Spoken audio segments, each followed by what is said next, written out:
What the F was that game? We're going to talk about it. Ken Easley of the Seattle Seahawks, and you're watching NorbCam. What's up, 12s? It's Love the Tuba with the Seattle Seahawks, and you're watching NorbCam. I'm DK Metcalf from the Seattle Seahawks, and you're watching NorbCam.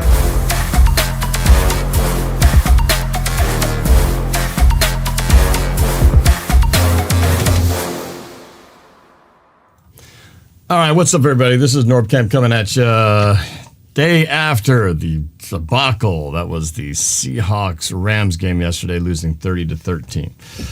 All right, a lot to talk about here. Always is whenever there's a blowout loss like this. But first, real quick, I just would love to ask you guys, if you haven't already, you're new to the channel, please hit that subscribe button, like this video, and feel free to comment, share your thoughts on what you thought about the game and what we need to do moving forward. All right, so it's the first question, who's to blame, right? I asked that right here. Who's to blame? You can put your thoughts on who you think who's most responsible. It's easy to say it's the defense, right? Because the defense gave up 400-something plus yards. Guys were open all over the place. Couldn't seem to stop any throw by Matt Stafford. We had no pass rush.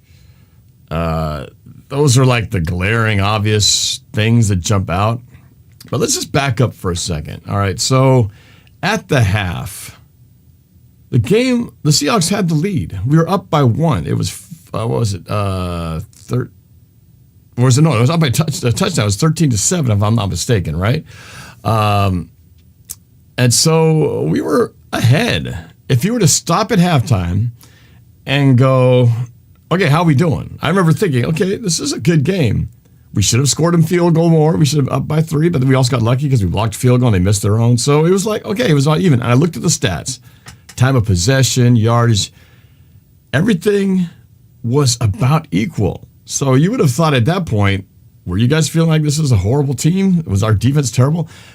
Nobody was, at least in my opinion, feeling like this team sucks. I was thinking, okay, it's about, where we thought things might be a little closer than maybe we hoped it would be, but we were at least winning. So then we get to get past the half, and this is where things start to fall apart, right? The Rams get the football, and right off the bat, they drive down the field, and they score, but they score, I believe it was a field goal, not a touchdown. They didn't take the lead right away. It was like a 1-point game. And so you're still feeling like, okay, the defense gave up the drive, but it wasn't a huge one, but we still had a chance there. But then, and this is where it's like the offense, like what the heck? And I seem to be getting some issues here. I hope you guys are seeing the stream. I'm getting not good numbers here, so I'm a little concerned about that. Hope you guys can still see me. Let me know if you're still able to see me out here. All right, because I'm getting like internet connectivity errors. So let me know if you can't see me. The offense, after the defense was out there for the whole drive, offense goes out and they go 3 and out.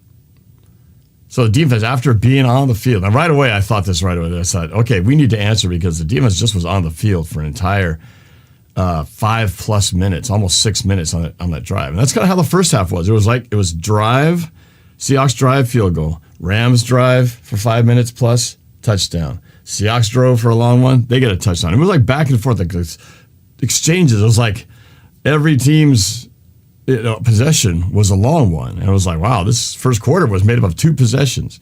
Well, that completely flipped in the second half. So right away, when our defense needed to get off the field, one, they couldn't get off the field, and they didn't, but they held the damage to minimum. But then the offense did absolutely nothing. So the defense had to go back out there again, already winded, already gassed for having been out there that long. And if you look at that, I know people brought up the stat. We had 3 yards. 3 stinking yards in the second half. And me and Pat were joking about in the first half because the team was moving the ball well, right? You look at that first drive, and if you were to just stop the game right there, you'd be thinking, wow, this offense is clicking pretty good. Granted, they stalled and had to settle for a field goal, but they were moving the ball. They looked good, right? A little bit of run, a little bit of pass. But then what happened? What happened in the second half? Where did all that go? And that's the big mystery. The defense was pretty consistently inconsistent. Or I should say, consistently not effective, because they never forced the Rams to ever have to punt the football. I mean, they were always driving the football, and it ended either on a missed field goal or something weird. But they never actually had to punt. Or no, one time they punted, because they had that one series where there was like penalty after penalty. They were like first down at 30 that they had to go. That was the only time that they punted. So the blame goes everywhere. It's on the defense because they couldn't get off the field ever to really, stop the offense, other than at the time that they had that first and 30. Second half, they never got off the field. And granted, the offense didn't help them. But that first drive, when they're fresh, coming out of halftime, they went right down the field. And then the offense pretty much contributed to it by not being effective at all. And then the defense had to go back out there again. Long drive down the field, touchdown. Another 3 and out, defense back on the field. The offense only had 5 possessions in the second half to net 3 yards. And one of those 5 possessions was the last play of the game where they ran the football to run the clock out. So really only had 4 possessions in the second half. 4 possessions.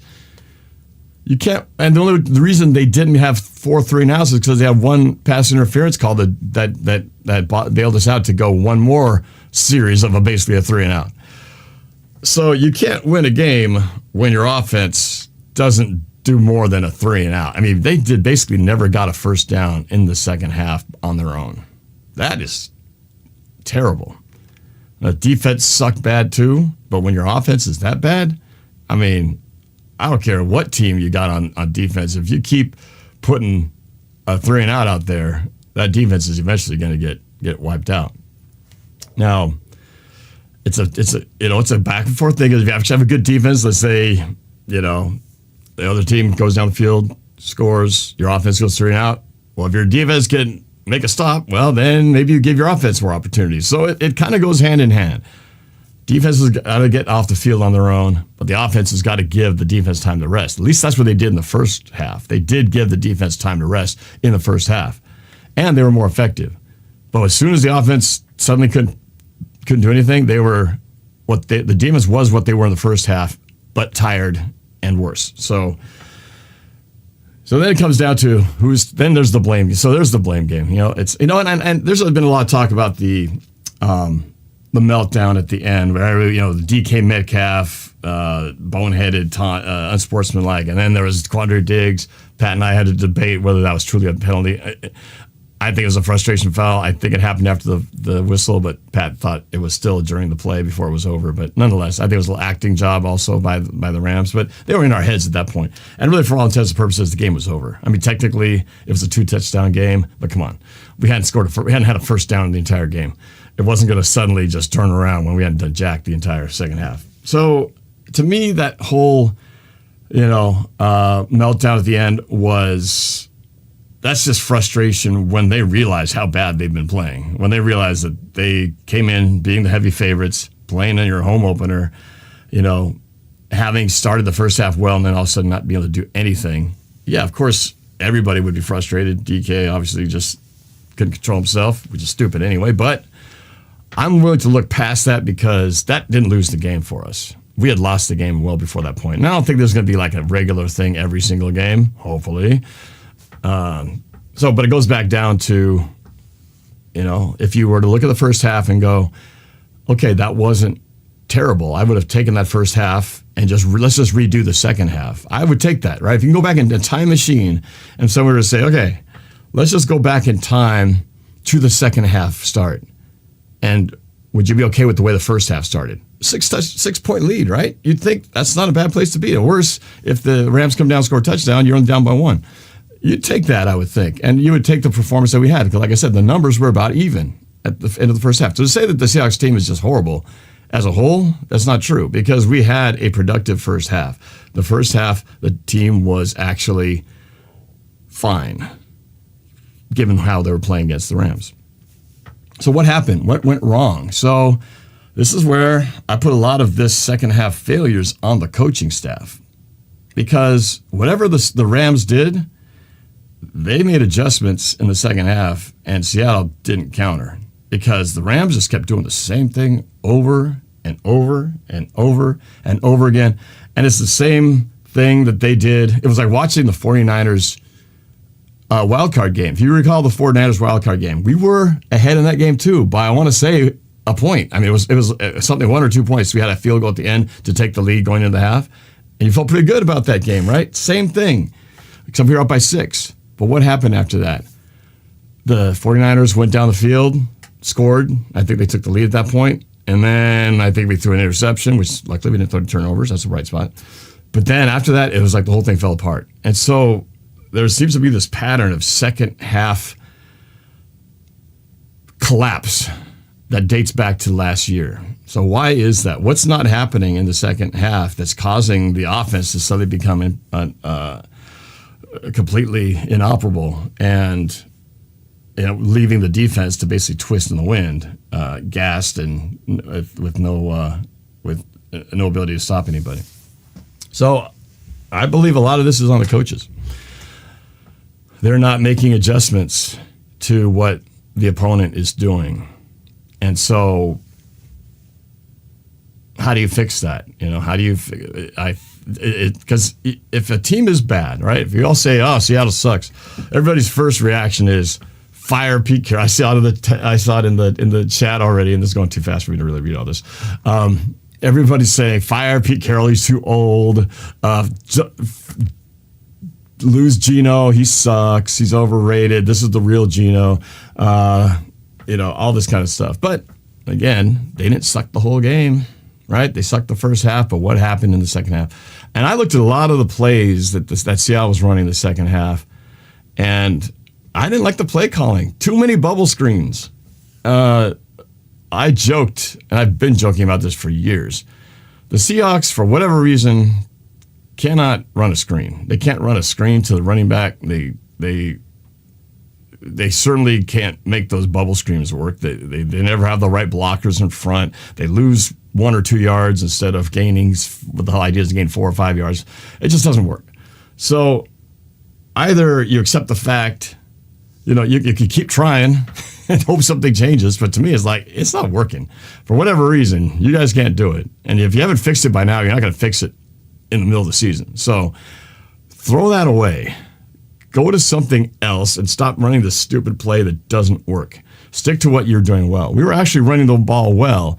K9 hadn't, for the little bits that he actually ran, couldn't run anymore in the second half because we were falling behind and nothing was working. So he barely touched the football after the first half. He had like 5+ yards of carry in the first half. You got to keep feeding that. I thought they underutilized the tight ends through most of the day. To me, that was I said in the first half, why are we not throwing to the tight ends? And then Disley got a couple nice throws there that got some first downs. What happened to all that? What happened to that in the second half?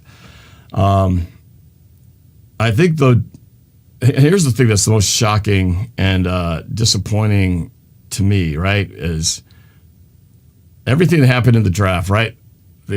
When we all looked at that first draft, the first pick of the draft, right? Jalen Carter, or is it going to be somebody else? And obviously they passed on Jalen Carter and went on Devin Witherspoon. So just to kind of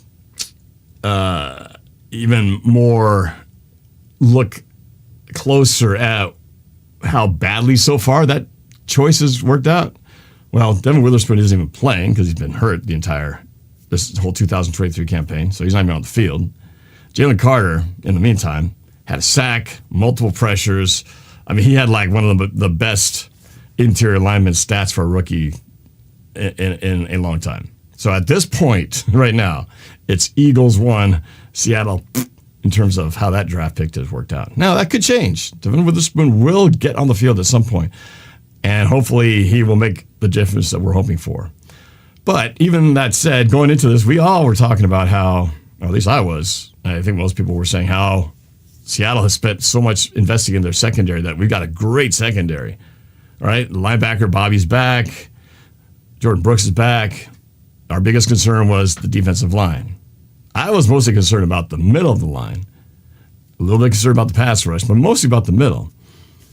And I guess this could be looked at as sort of a reverse positive, in that the one thing I was most worried about was never actually a factor. The Rams only rushed for like 80 yards, but they didn't have to because they threw for like 300 something.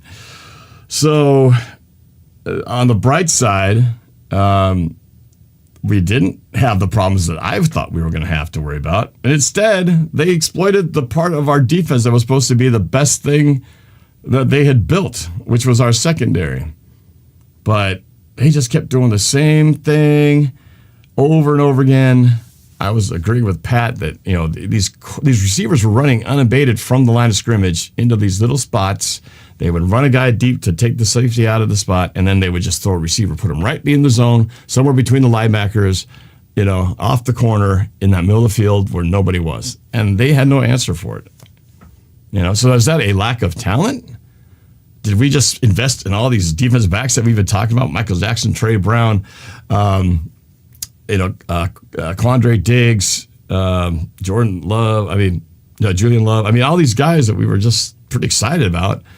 Tariq Woolen. I said Tariq Woolen. Tariq Woolen would be the guy who we would be looking at as the guy who's going to have the Seahawk who's going to have will be the difference maker this year. He'll be the Seahawk that shines on defense. Now I don't know if they just didn't throw to him because they certainly exploited the hell out of Trey Brown. He had a bad game. Trey Brown had a bad game. But it was spread around to plenty of other guys. So it was just disappointing to see the place where you spent all your money building up was the part that seemed like was performed the worst. Now, second to that would only be the pass rushers. We had 0 sacks on the day, maybe a couple of hits on quarterback or pressures, but pretty much Matt Stafford could just stand there and just throw who he wanted to. And it was great. You got to credit the Rams' game plan, their adjustments at the half, and what Stafford did because he was carving us up. Getting rid of the ball quick. So, and I heard a little bit on talk radio that, maybe Seattle needs to blitz more. We were blitzing. I saw Bobby going in to blitz on a number of occasions. We never got anywhere with the blitz. And when you do that and you don't get home, you're really hanging yourself out to dry because that's one less defender in the middle of the field who is all caught up in the wash at the line of scrimmage. So, so I think coaching has a lot to do with this. But it's also, you got to put something on the players too, right? The players got to make the plays. The coaches make the plans. The players make the plays. But you got to try to maximize both. And I feel like Seattle just lets these receivers just run too cleanly. They should jam them up. Just scrape them off the line of scrimmage, just to knock them off the route for a couple steps. Because when you're doing a quick timing route and the quarterback's trying to get rid of the ball fast, he's expecting a player to be at that spot. So it's a timing thing, right? You drop back, you look, second read. I know he's going to be right there. So if everything's like there's nobody defending, like you're just playing catch in the yard, he's going to be there. You don't have to look. He could probably just throw with his eyes closed, and he'll probably make that catch because he knows where he's going to be at, throwing it before he gets there. But when the defender just lets him just kind of have a free release, then it's almost like the defender's not even there. That's how it was all game long. So that's one thing. If I were a coach, that's what I would do. I would tell those guys, get up on these guys, give them a little shove, give them a little bump at the line of scrimmage, try to just at least knock them off the route so the rhythm's off. I felt like that's what they were doing to us. As far as the offense, it's hard to really break down what they need to do better when all you did was 4 3-and-outs, because you had so little chances to get anything done. Now, never going to use this as an excuse, but you got to give some weight to this. We lost both of our offensive tackles in the second half. I don't even remember when it happened because I didn't even see. That's what's hard when you're when we watch the game on TV. You're hearing all the information. You got these announcers telling you they're being fed information left and right. Oh, we got news that Abe Lucas is out with a knee injury. We get updates on the board. Like 5 minutes later, blah, blah, blah's got knee injury. He's questionable the return. I was like, oh, crap, when did that happen? So that's one of the unfortunate factors of being at the game is we don't always know all the little insights. So I only see what I see in the field, but I don't know what's going on the sideline or if somebody gets hurt, unless obviously somebody goes down on the field. So I didn't even know that those guys were out until I saw that it was posted that they were out, and then noticed that the numbers were different. I was like, wait a minute, what happened to our tackles? So, I mean, that's a big deal, right? You know, I just talked about how it's great to have a line with these two guys who've just had a great rookie campaign, another back for the second year. Boom. All of a sudden, you got your two tackles out. Not to say that was the only reason why, you know, that they couldn't convert anything, but it factors in, right? It's, yeah, your next man up, sure, sounds great, but there's a reason why you have your starters and you have your backups and you have your practice squad guys. All right, let's be real. Next man up sounds great. You use it as coach talk because you want to basically make sure anybody's ready to come up and take that spot. But there's a reason that you have a hierarchy, because this player is better than this player. Otherwise, this guy would be the one on top. Walter Jones was a Hall of Fame left tackle because nobody was better than him. You can't just throw some other guy in his place and go, next man up, now just do what he did. All right, so there's going to be a factor that probably limits some of the ability of them to do what they did if those positions aren't being handled effectively by the backups. And they had some great blocking on some of those run plays early in the first half. I remember crediting DK. I remember going, DK Metcalf was a great block on that stretch run over there. That was great. You know, I was even crediting DK, going, hey, that's very selfless of him, because look at him. He's blocking. He's doing that stuff that receivers need to do when they're not getting thrown the football. Look at that. What a great guy. I didn't know later on, 2 hours later, I'd be going, what a bonehead. He's taunting the other team out of frustration. But that's what happens when things are falling apart and the wheels come off the bus. So we got that. I don't know how serious those injuries are. That's concerning, though. I mean, you lose your two tackles. I mean, that's what happened to the Rams last year, right? The Rams lost talent, and they also lost their entire line dissolved in front of them. And we still barely beat them last year. So that's why I wasn't on the train of Seahawks are going to blow out the Rams. I thought they would win, especially after Cooper Kupp, was going to announce not going to play. But geez, it didn't matter. I think Cooper Kupp was reincarnated in that number 17 dude. That guy was everywhere. He was making catches every play. And there were some spectacular ones on the sideline that they did on a third down play that was really crucial and early in the fourth quarter, I believe, when we still felt like we had a chance. So you got to give credit to the Rams in all this. Maybe they're not as bad as everybody said they were going to be. Projected to win 3 games or something and be like the basement of the NFC West. Maybe they're not as bad as we thought they were going to be. Or are we really as bad as we appear to be at this point?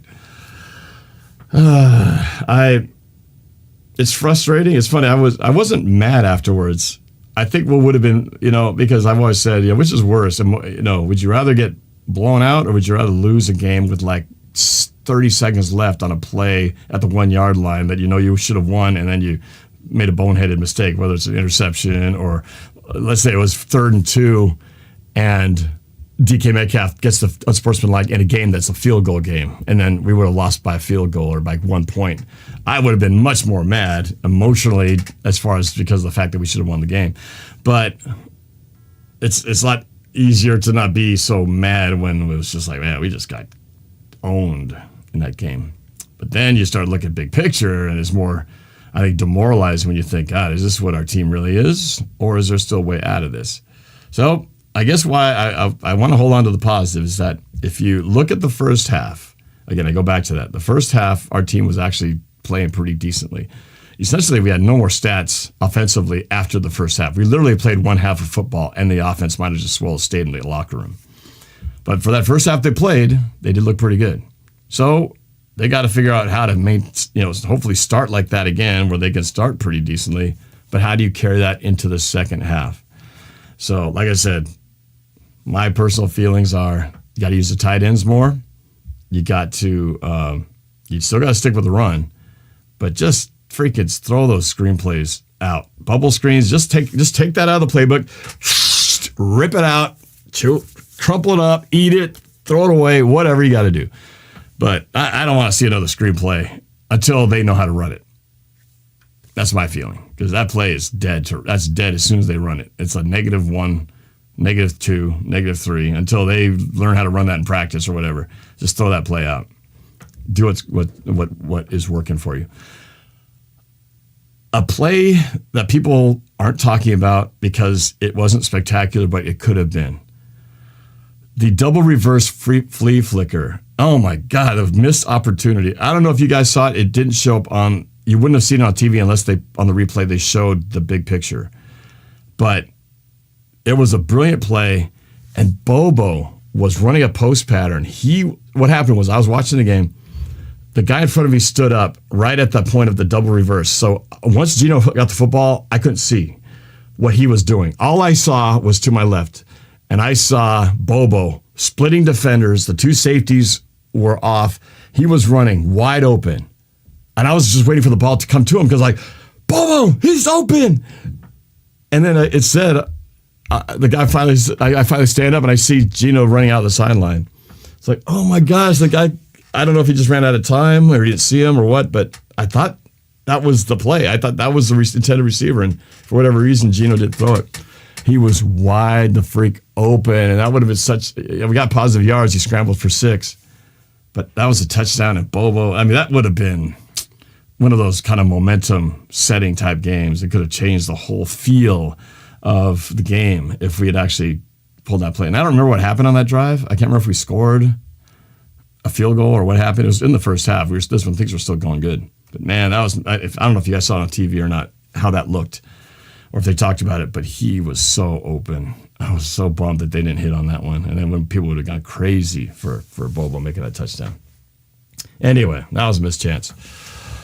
And then of course there was that Lockett ball that on the first drive that, it was just a good play by the defender. Maybe actually on replay it looked like he might have hit him kind of just a tad early, could have been called, but on those kind of 50-50 balls where guys are going after it, I mean, it's like really egregious. It's just a good play. So if you want to give yourself some optimism for next week, just watch, if you have the game saved or watch highlights, just watch the first half highlights, which is really the only thing there is. Watch those highlights and you'll see that the team actually was doing a lot of good things in the first half. It's just for whatever reason, they got to fix the second half because this trend has got to stop. And it totally goes against the whole Pete Carroll mantra, right? It's not how you start, it's how you finish. Where's the finish? I mean, he started decently and there was no finish whatsoever. So, and Dev, I just finally a chance to look at this stuff here. Dev Peterson, Witherspoon, and Jamal Adams are back. We'll be fine. I wouldn't go and say we'll be fine, but we'll be better. At least you would assume that Witherspoon, as a first-round pick, they got him for a reason. So you would think that he's going to be in the spot where Trey Brown was and was exploited. So he should be better than what we had yesterday, if and when he comes back. And Jamal Adams, however they decide to use him, maybe they'll use him in more pass rushing situations, because obviously the pass rushing scenarios are not looking good. He had that record year when he had the most sacks as a defensive back. I mean, let's go back to using him for what he's best at. So there is reason to be optimistic about that. What we see is not just what we get. I think this team is better than that. The team has potential. We saw some of that in the first half, and it just fell apart in the second half for whatever reason. So I'm not ready to write off the Seahawks and just say, let's just tank the season. Let's get number 1 draft pick next year. I'm not quite there yet. I'm far from that. Now, if we do lose to the Panthers, my prediction video as an update, as you know, I put just the first game out. And I started going, man, do I have to really stick to my original predictions? Because after watching this first game, I want to rewrite some of these predictions I made. But I'm not going to do that. I'm going to stay true to what I wrote in the script. So I am going to finish that. My goal is to finish that video before the next game so that the predictions can now move forward as they were prior to the Rams game, and do the entire video before the weekend. But it's going to be a tough game, right? The Lions, they're going to have their home opener. They just beat the Chiefs. But the Chiefs, too, they were kind of shorthanded as well. They have Kelsey. They're missing their star defensive lineman. So, again, it's easy to throw excuses out there. But Seattle's got a lot of work to do. And it's just... It's easy to only remember what was the worst part of the game, which is basically everything at the end. It's like a movie, right? When it comes to movies, my philosophy, anytime I'm writing something, whether it's a short film or a movie script or whatever, it's like you really have to start at the end and work your way back. I mean, you have you want to grab them at the beginning, and then you want to have an ending that makes you go, wow.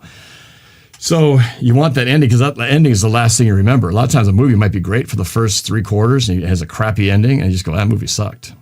But if you look back, you actually go, wow, I was actually enjoying that movie for about the first 80 minutes. They just kind of blew it in the last 20. So that's kind of like the Seahawks, except it was the first half. So they can recapture that, but they'll have to do it with possibly not their full offensive line. And I'm glad Lockett was okay because, my God, I was thinking, man, if Lockett's out for any stretch of time, we're really in trouble. So, as Spencer Jones in the chat just says, Gino looked pretty rusty in preseason too. This is kind of where that, how it's that whole thing of, well, let's rest our starters so we don't get hurt before the regular season. But this is also the possible risk of doing that, right? You don't have the whole starting unit playing together at all. They didn't play at all the whole preseason. You never saw Bobby out there. You didn't see Quandre. You didn't see DK, Lockett. I don't think you never saw K9 out there. So you never had the full, complement of starters playing together in a real game at real speed and real circumstances. You've had them playing at practice where you don't really hit guys and, it's a lax environment. So, it's a thing to have to be investigated further as to what's the best approach for that because, you're damned if you do, damned if you don't. If you play the starters in the preseason, they get hurt and you go, what the hell are you doing? I'm running K9. Now he's out for the next the next 3 months. You just screwed our season because you put him in the preseason. But if you don't and they play like this, you go, well, that's what happens. We don't have these guys playing real games and having more gel time. But then again, 49ers didn't seem to have no problems. Ooh, they looked good yesterday. Woo. Cowboys, right? We beat the Cowboys in preseason. Woohoo! What did they do yesterday to the Giants? Holy mackerel. They just put on a clinic. So, there's a lot of good teams out there right now. And right now in the NFC West, we're barely not the worst team in the league because I thought the Cardinals were going to win, and they ended up losing to the Commanders in the last final minutes of the game. So, we could easily be all alone in last place. Instead, we're hanging in there with Arizona in last place. But stats-wise, or I should say standings-wise, it's only one game. And people will say, oh, come on, relax, it's game 1. But as we know, game 1 weighs just as heavy as game 17 when it comes down to the end of the schedule. And they go, okay, who's going to get that wild card spot or who's going to get home field advantage? Oh, man, if we'd won that game against the Rams, we could have made the playoffs. Or we could, playoffs? Talking about playoffs? Anyway, so I will say officially on the record that I'm not giving up on this team. I still think they're better than we showed they were. We don't have to fire Pete Carroll. We don't have to bench Geno Smith. The team will get better, and I think the team will play better than you guys think we're going to play on Sunday when we play the Lions. I think everyone's expecting now we're going to get our asses kicked by the Lions. I don't think it's going to happen. I think everybody's going to go put their money. Every analyst is going to say the Lions are going to destroy us. You'll see a prediction board. It's going to be Lions, Seahawks. There'll be one guy who's going to just choose to be opposite just to be the difference. But I think they're going to give them a run for the money. I'm not going to say where I think they're going to win or not because I'll let that prediction video speak for itself. But coming off of this game we just saw, it's natural to think we're just going to get, annihilated. And I don't think it's going to be as bad as it looked yesterday. Let's see. Cast JJ99 of the Super Chat, thank you very much. He says, do the Seahawks start 0-2? Well, I'm going to let my music prediction video speak for itself, so I won't say what I think is going to happen in this game. But I will say that I think they'll play better than you think they will, based on how yesterday's game ended. How about that? How's that sound? Okay. Look at this. Chris says, they could have started Drew instead of Gino. Yeah, I'm buffering. Yeah, I know. My internet connection is not great. I'm about to reset my modem. Anyway. So that's all I got. That's all I got. We got a lot of things to fix, but coaches have a lot to do with that. They got to go back and look at themselves and figure out what they need to do better when it comes to second half adjustments, because we've been struggling on that for a while now. So, all right. As a side note, I'm going to actually be going down to California for the weekend, and I'm not sure if I'm going to try to watch someplace where I can see the Lions game. I know it'll be a morning game for us here on the West Coast. I'm going to try to find a place where I can stream and react to that game. It's sometimes hard, though, to find Seattle games when it's not at home. And there's the super chat. Thank you very much, man. Like I said, we'll be start 0-2. It's going to be in my prediction video, which I hope to release before the weekend on Friday. So still got a lot of work to do on it. I hope you enjoy what I did do. It didn't turn out the way I wanted. I'm already 0 for 1, but you'll see what the rest of it looks like. So, Ted, what's going on, man? They know the Chiefs were at least competitive. The Rams don't compare to the Lions. Not even close. I will be there for every game. However, I really cannot see a winning season for us. Take care. Fair enough.